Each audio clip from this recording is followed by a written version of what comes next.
लगातार गिरते बाजार भावों और बढ़ती उत्पादन लागत के बीच में किसान कैसे बच पाएगा, यह आज बहुत बड़ा विचारणीय मुद्दा हो गया है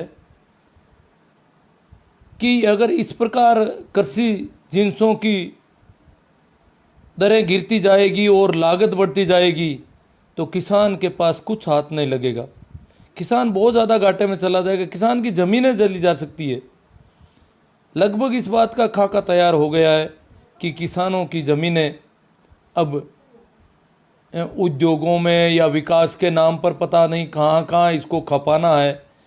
तो इस विषय पर हम चर्चा कर रहे हैं। आप सभी मित्रों का हार्दिक अभिनंदन, मेरा आपसे हाथ जोड़कर अभिवादन, राम राम, प्रणाम, नमस्कार।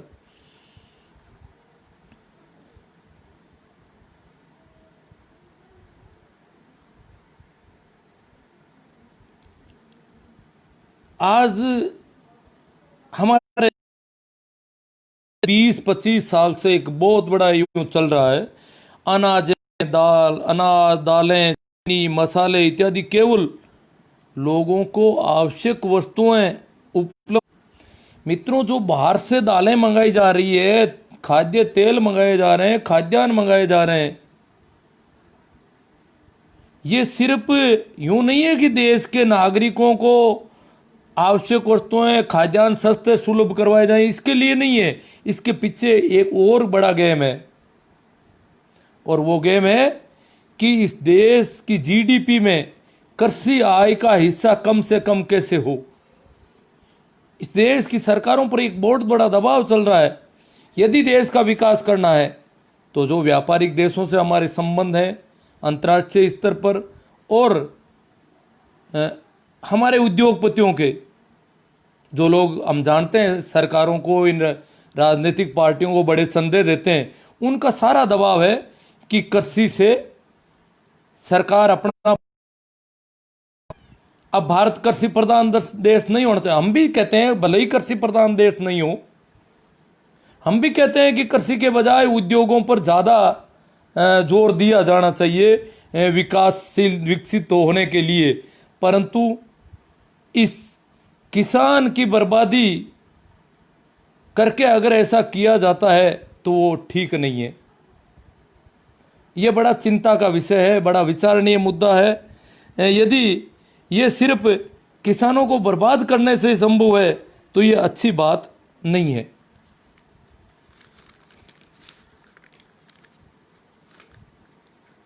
पिछले 20 वर्षों से हमारी सरकारें इस दिशा में बहुत ज़्यादा प्रयासशील है कि जीडीपी में कृषि का हिस्सा कम से कम कैसे किया जाए, क्योंकि सरकारों पर दबाव है। और भारत विकसित देश बनना चाहता, तो ये जो भी विकसित देश के लिए जो मानदंड होने चाहिए, विकसित देश के लिए कृषि या इस प्रकार के जो परंपरागत धंधे हैं वो कम होने चाहिए और दूसरी तरफ फोकस ज़्यादा होना चाहिए। परंतु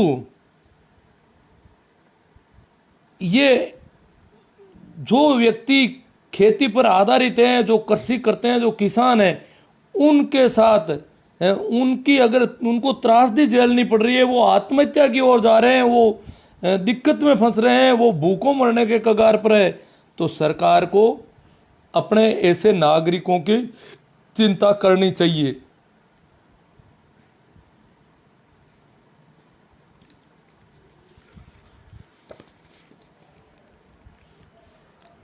आज भी भारतीय किसान जो है स्वतंत्र चिंतन नहीं कर पा रहा है। आज भी वही स्थिति है। जो भी बातें, जैसे सर छोटू राम ने कहा था बहुत वर्षों पहले कि हे बोले किसान, एक तो दुश्मन को पहचान और एक ले तुम बोलना सीख। हमारी हालत यह है कि अभी भी हम दुश्मन की गोद में खेलते हैं। दुश्मन हमें जो बातें हमारे अंदर फेंक देता है वही हम बाजार में प्रचार करते रहते हैं। दुश्मन कह देता है कि महंगाई ज़्यादा है, और किसान के बच्चे, किसान और किसानों के नेता महंगाई के खिलाफ बोलने लग जाते हैं। ये क्या है? ये सिर्फ उन लोगों द्वारा फैलाई गई बातें हैं। हमें ध्यान देना पड़ेगा।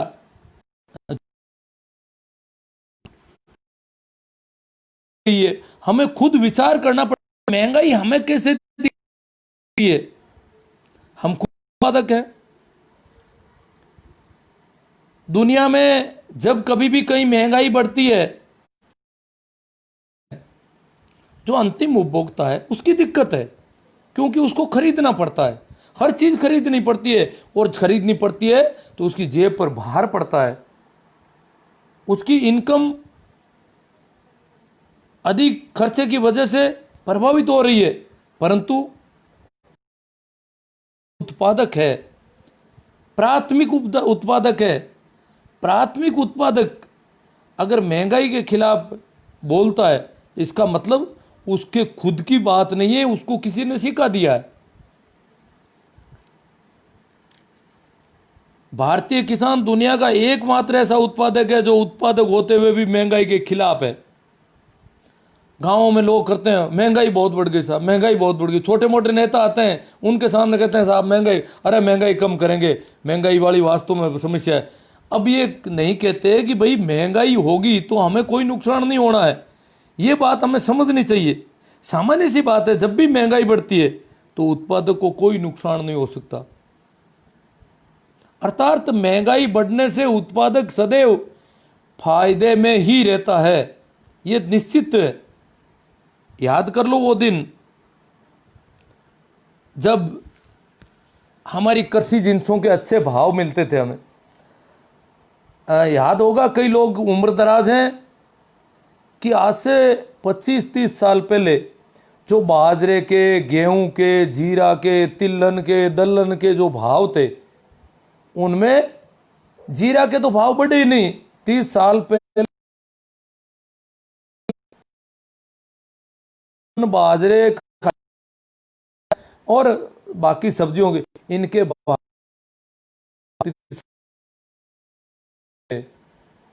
तो ये हालत हमारी होने का कारण वो महंगाई जिन दिनों थी, महंगाई कम करने के नाम पर जिन जिन्सों की महंगाई, जिन जिन्सों को सस्ता किया गया, उसका नुकसान किसको उठाना पड़ रहा है? आज से 30 साल पहले, 25 साल पहले हम मंडी से माल बेच करके वापस आते थे तो हमारी टोली वापस भर जाती थी सामान से। हम सामान लेकर के आते थे काफ़ी। अब नहीं खरीद पाते हम, अब सामान खरीदने जैसी स्थिति में नहीं है। हम घरेलू सामान ले आते थे, फर्नीचर ले आते थे, उससे कर्ज उतार देते थे, इधर उधर किसी दूसरे के काम में पैसे देने की स्थिति में हम थे खेती की इनकम से। हो सकता है कुछ लोग इसे अलग लेते होंगे कि होती है, कुछ एक अलग जिनके सिंचित जमीन है। विशेषकर मैं मेरे पर्टिकुलर इलाके की बात ज़्यादा कर रहा हूँ। बाकी लोगों के मैं नहीं सोचता कि किसान कोई ज़्यादा नफ़े में, पर हो सकता है कहीं थोड़े नफ़े में हो। पर मेरे इलाके की स्थिति जो देख रहा हूँ, आज हम मंडी जाते हैं तो वापस लाने को कुछ नहीं बचता है। बहुत कम पैसा मिलता है अनाज का, क्योंकि भाव नहीं बढ़े 20, 25, 30 साल से। और भाव नहीं बढ़े तो दिनों दिन हमारी हालत पतली होती जा रही है।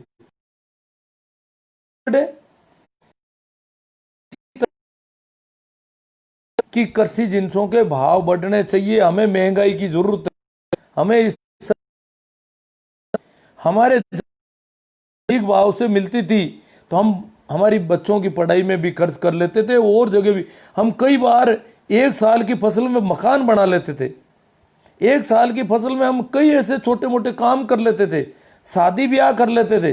परंतु वो स्थिति अब बारानी जमीन में कहीं नहीं दिखाई दे रही है। सिंचित क्षेत्रों में और जहाँ कुछ व्यापारिक फसलें आ गई वहाँ अलग बात हो सकती है, परंतु हमारे यहाँ तो हालत दिनों दिन पतली होती जा रही है। और जो खेत है, कभी लोग किराए पर लेते थे खेती करने के लिए और उनसे अपनी आजीविका चला लेते थे। जिन हमारे खेतों पे, जिनके पास ज़्यादा खेती थी या बूढ़े बुजुर्ग थे, घर में काम करने वाले थे, वो किराए पर खेत देते थे, उनको अच्छा किराया देते थे और उस खेत में से लोग किसान अपनी आजीविका कमा को किराया देता था। आज उन खेतों को कोई बोने को तैयार नहीं है, बुआई करने को तैयार नहीं है, कोई लेने को तैयार नहीं है। उनको देना चाहे तो वो कहते नहीं नहीं खेत तो नहीं लेंगे सर।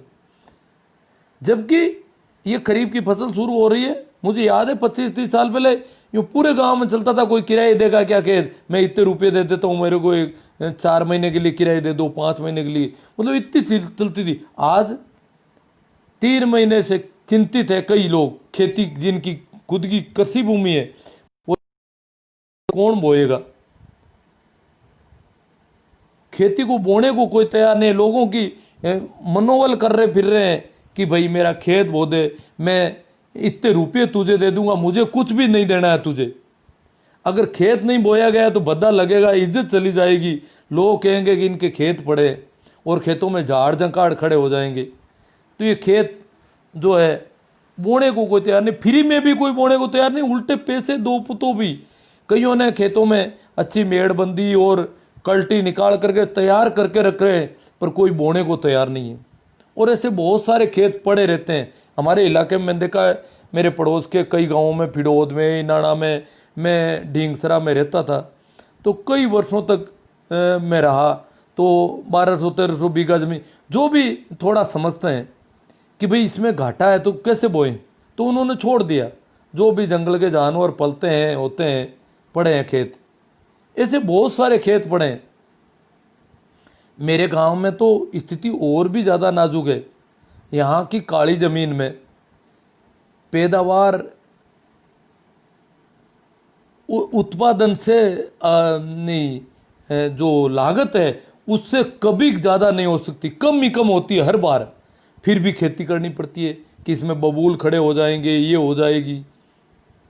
और प्रति वर्ष जिनके पास काली जमीन ज़्यादा, प्रति वर्ष उनको उन लोगों से कमाई लेकर के या कर्ज करके उनमें पैसा लगाना पड़ता है, मिलता कुछ नहीं है।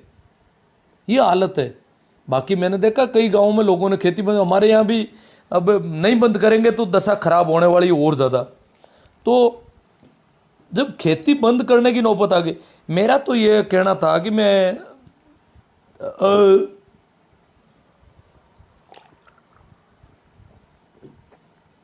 पहले भी कई बार आह्वान कर चुका हूं आप लोगों से, मैं तो सुनता वगैरह हूं नहीं, आपको पता है। परंतु जिन गांवों में खेत पड़े, विशेषकर नागौर के आसपास, मैं जहाँ जानता हूँ, इंदाना में काफ़ी खेत पड़े रहते हैं, मैं फिडोद में पड़े रहते हैं, ढींगसरा में रहते हैं, और भी कई गाँवों में होंगे शायद, कोई बोने वाला नहीं मिलता है। उन खेतों की एक सूची बना के और जिला कलेक्टर को और केंद्र सरकार तक, कृषि मंत्रालय तक ये सूची जाए कि किसानों ने लागत ज़्यादा है और मूल्य कम मिल रहा है इसलिए खेती करनी बंद कर दी। ये मैसेज जाना चाहिए, मीडिया में बात फैलनी चाहिए। ये लोगों की मान मनोबल करके पैसे दे करके खेतों की बुआई करने की कोशिश करवाना, खेतों को बीजाने की कोशिश करवाना, इसके बजाय ये एक आंदोलन खड़ा और ये आवाज़ दूर तक जाए कि इतने खेत पड़े हैं, इतने वर्षों से खेत पड़े हैं, तो उन खेतों की सूची बने और राज्य सरकार और केंद्र सरकार तक ये बात जाए, मीडिया में ये बात आए कि किसानों ने खेती करनी बंद कर दी क्योंकि इनकम नहीं होती है, उल्टा नुकसान होता है, इससे अच्छा खेती करना बंद कर दे। फिर बाद में आत्महत्या की स्थिति में जाए तो किसान अपनी खेती बंद कर रहा है। खेत पड़े, मैंने 8 साल तक ढींगसरा में देखे थे, 1200 बीघा जमीन पड़ी रहती थी, उन लोगों ने बोनी बंद कर दी थी। तो परंतु किसी ने कभी उसकी सूची जाके नहीं दी।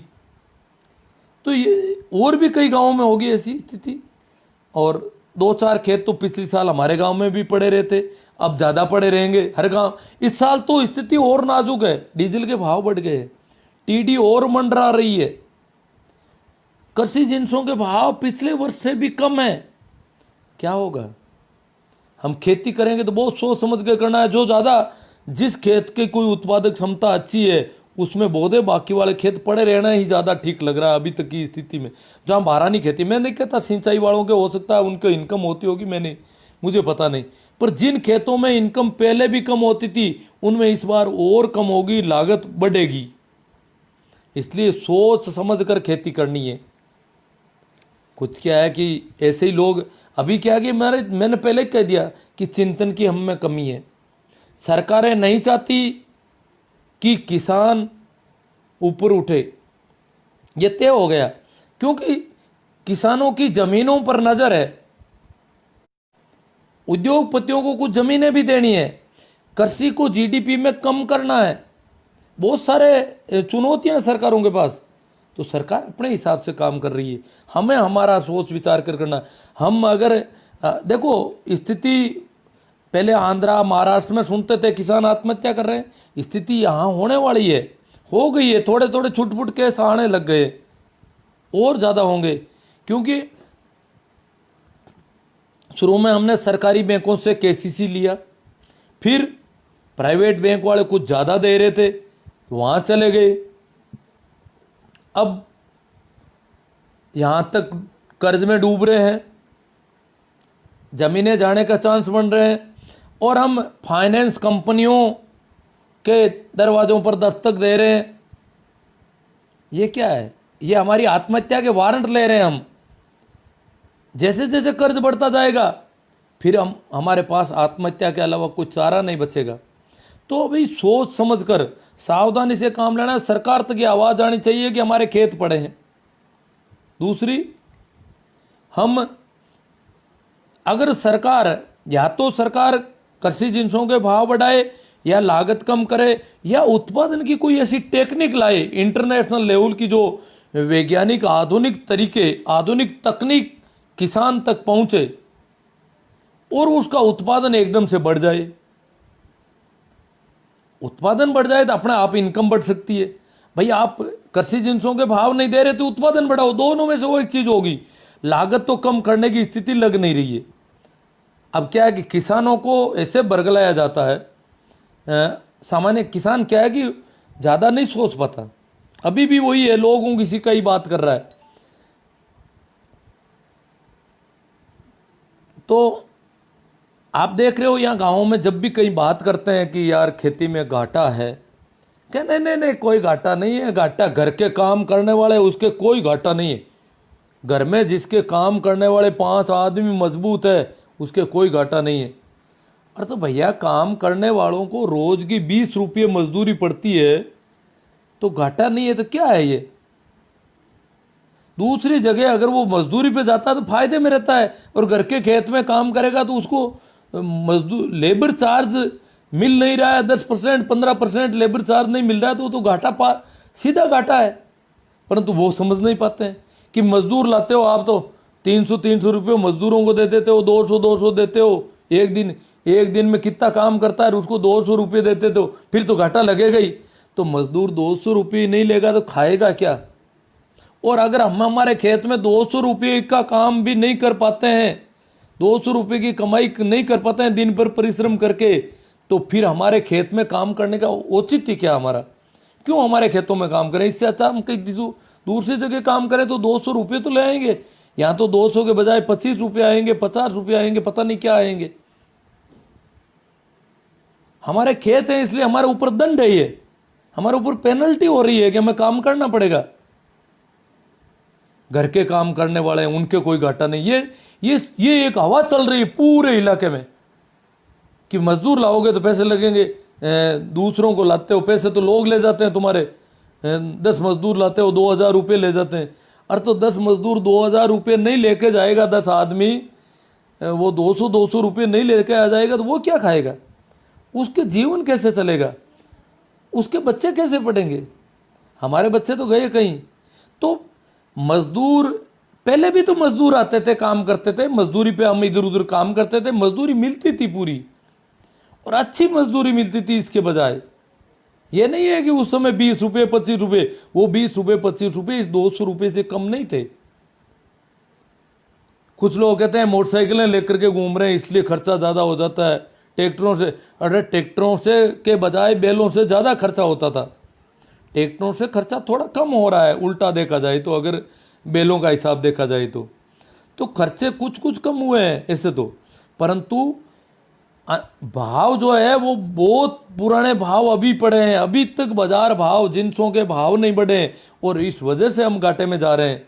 ये एक मोटा मोटा मेरा आकलन है, आप भी देख लेना, क्योंकि कृषि जिंसों के भाव 25-30 साल में 10-15 या 20% से अधिक किसी कृषि जिंस के भाव नहीं बढ़े और अन्य चीज़ों के भाव जैसे डीजल वगैरह जो भी आप देखें, पेस्टिसाइड वगैरह, उनके भाव 125, 150, 200 गुना तक बढ़ गए और कई के तो 400 गुना तक बढ़ गए 25-30 साल से। तो ये क्या हालत है? अगर ऐसी स्थिति हुई तो हम ज़्यादा दिन तक टिक नहीं पाएंगे इस मामले में।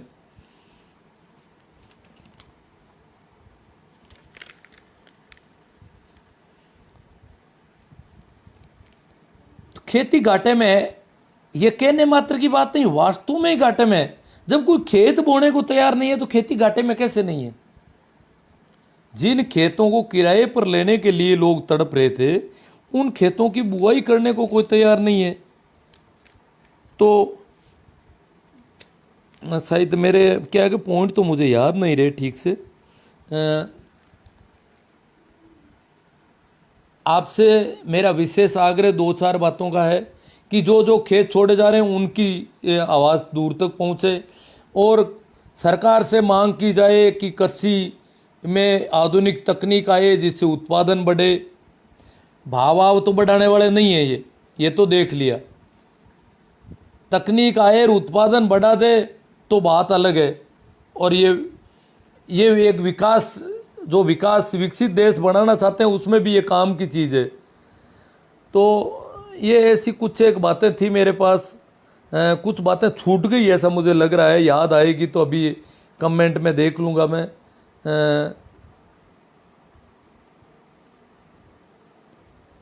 मेरे गांव के काफ़ी लोग सुन रहे हैं। मेरे गांव की तो वास्तव में जो काली ज़मीन है, कभी अभी क्या है कि कल शाम को जैसे ही मेरा सेशन समाप्त हुआ, एक मित्र आ गए थे गंगानगर से। वो कल सुबह ही निकले थे गंगानगर से। तो उन्होंने यहाँ आए तो पहले भी समाचार मिल गए कि ये रोटी नहीं खाते हैं, वो वीगन थे। तो उन्होंने कहा कि मैं जो है वीगन हूँ और रोटी नहीं खाता हूँ। मैंने कहा कोई बात नहीं, मैंने उनके लिए पहले से कुछ व्यवस्था कर रखी थी। तो मैंने कहा गेहूं क्यों नहीं खाते हो आप? वीगन में गेहूं कहाँ आड़े आ रहा है कि गेहूं नहीं, बाजरी में खा सकता हूँ, रागी खा सकता हूँ, ऐसी चीज़ें खा। तो मैंने कहा गेहूं कहाँ दिक्कत कि गेहूं तो अभी नई ईजाद है, 35-40 साल पहले शुरू हुआ, उससे पहले था नहीं। मैंने कहा कैसे नहीं था?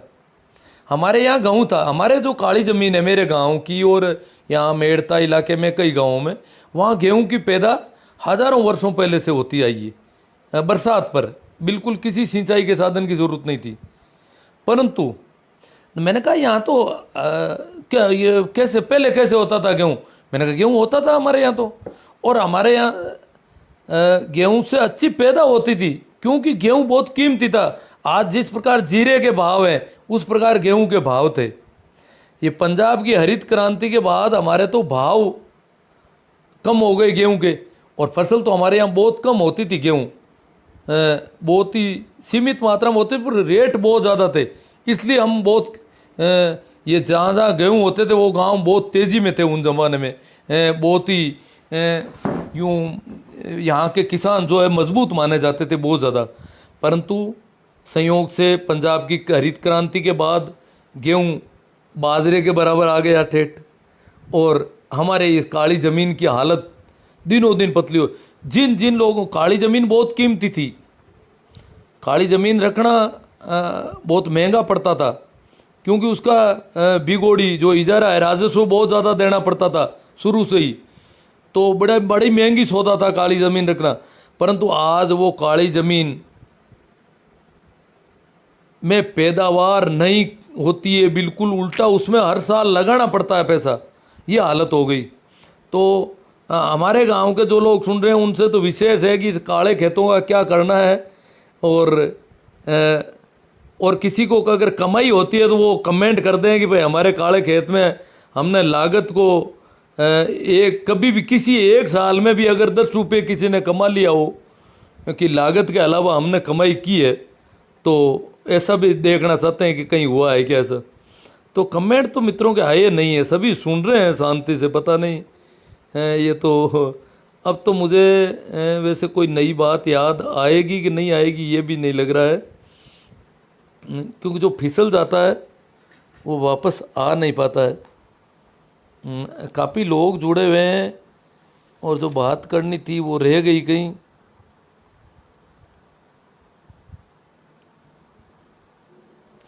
देखो मित्रों, एक बात में और, हमारे जो कृषि की लागत घटी है, जो भाव घटे हैं कृषि जिनसों के, भाव घटने से, भाव कम होने से जो लोग कृषि पर आधारित नहीं थे वो फायदे में होते जा रहे हैं दिनों दिन। जो मजदूरी करते थे या अन्य कोई भी काम करते, जैसे मैं नौकरी पेशा आदमी हूँ तो मेरे तो फायदा बन गया, मौज बन गई। कभी मेरी जैसी नौकरी करने वालों को 1 महीने की तनख्वाह में पूरे साल में अनाज में खर्च करना पड़ता था।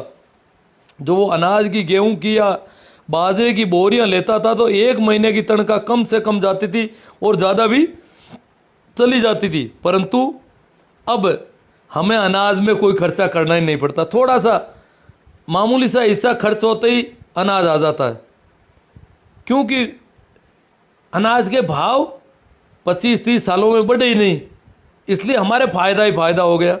दालों के भाव नहीं बढ़े, तेलों के भाव नहीं बढ़े, सारी चीज़ों के भाव नहीं बढ़े, सब चीज़ें सस्ती मिल रही है। इसलिए जो भी दूसरी आजीविका है, दूसरी कमाई के साधन है, चाहे वो व्यापार करता है, चाहे वो ठेला चलाता है, टेम्पू चलाता है, कुछ भी करता है, उसके पेट भरने में बिल्कुल सस्ता पेट भर जाता है उसका। उसको खाने पीने में ज़्यादा पैसा खर्च नहीं करना पड़ता है और उसके पैसा बच जाता है।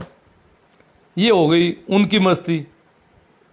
और कृषि पर आधारित जो भी लोग हैं, किसान ही नहीं, जो पेस्टिसाइड बनाने वाली कंपनी, जो कृषि औजार बनाने वाले, उपकरण बनाने वाले, कृषि मशीनरी वाले, वो लोग भी थोड़े थोड़े नुकसान में, उतने फायदे में नहीं है जो दूसरे उद्योगों वाले जितने फायदे में। यहाँ तक कि कृषि जिनसों के व्यापारी, कृषि मंडी वाले, वो भी दूसरे व्यापारियों के बजाय हल्के माने जाने लगे हैं, क्योंकि वो हमसे जुड़ गए। सरकारें नहीं चाहती हमारे, जब देश कृषि प्रधान था तो सरकारें कृषि पर बहुत ज़्यादा जोर दे रही थी। अब पिछले कई वर्षों से सरकारें कृषि को डिमोरलाइज करने में लगी हुई है, अंदर खाने।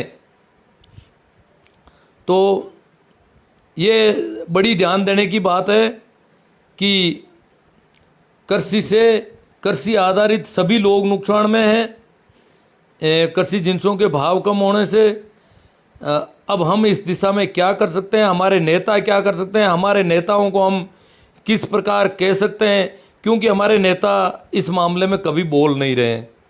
जिस प्रकार की हमारी स्थिति होती जा रही है, ये इधर छोटी मोटी फूं फां कर लो भले ही, बाकी कभी नहीं कहते। ज़्यादा स्वामीनाथन आयोग का नाम कुछ वर्षों से कुछ नेता लेने लग गए, परंतु वो नाम लेने मात्र से तो कुछ होना नहीं है। और वैसे मोदी जी ने पता नहीं किसानों की आय दोगुनी कर दी पिछले साल, क्या कब कर दी, वो तो सारे सपने हैं, सारी बातें हैं। किसानों की आय दोगुनी करोगे तो व्यापारी नाराज़ हो जाएंगे। दूसरे देशों से जो हमारे करार हो रखे हैं वो करार टूट जाएंगे। हमें तो दूसरे देशों से दालें मंगानी है, अनाज मंगाने, किसानों की आय दोगुनी क्यों करनी है? ये तो हमारे नीतिगत मामलों में है ही नहीं कहीं। तो ठीक है मित्रों, धन्यवाद। आप सबने सुना, अच्छा लगा, और आप ज़्यादा से ज़्यादा इसे शेयर करें। और इसको मैं YouTube पर भी डाल रहा हूँ, मेरा YouTube चैनल आपको जैसे पता ही होगा, और उसको ज़्यादा से ज़्यादा सब्सक्राइब करना, लाइक करना, शेयर करना, वो सब आप काफ़ी कर रहे हैं आजकल। और इसको गति देंगे तो और अच्छा रहेगा, हमारे काम की बातें होगी। कल भी कोई एक अच्छा सा सेशन लेने का विचार है, अभी विषय तय नहीं किया है, याद देखूँगा मैं। है 2-4 विषय पेंडिंग पड़े हैं, काफ़ी दिनों से मित्रों की मांग है, तो उन पे कर लूँ। और आपकी तरफ से कोई और बात आएगी तो उस पर बात करता रहूँगा। धन्यवाद, आभार कि आप इसे और ज़्यादा प्रसारित कर रहे हैं, बहुत सारे लोग शेयर कर रहे हैं और भी लोग करेंगे, क्योंकि सब चाहते हैं कि ये बात बढ़े। इस सब के लिए आभार। अंत में एक बार फिर आप सभी को मेरा प्रणाम, नमस्कार, राम राम।